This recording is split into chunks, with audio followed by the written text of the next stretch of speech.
Good day, everyone.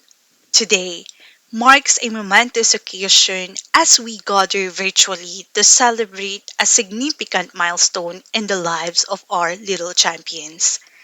We are genuinely thrilled to see each one of you here joining in the joy of this special ceremony.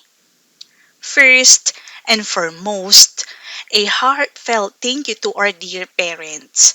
Your trust and unwavering support have been the bedrock of our journey.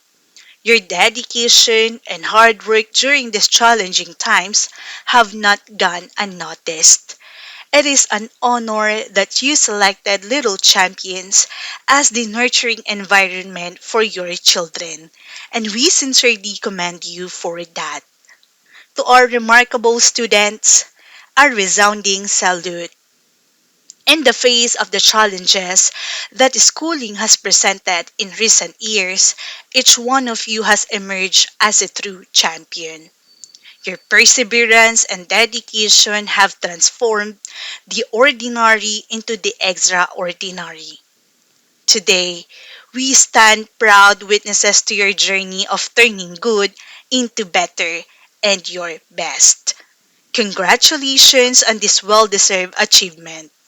We firmly believe that each of you will illuminate the world in your own unique way.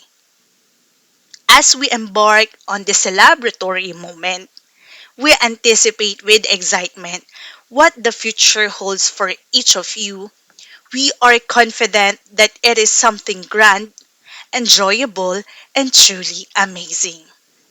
Allow me to conclude with a poignant quote by A. Milne.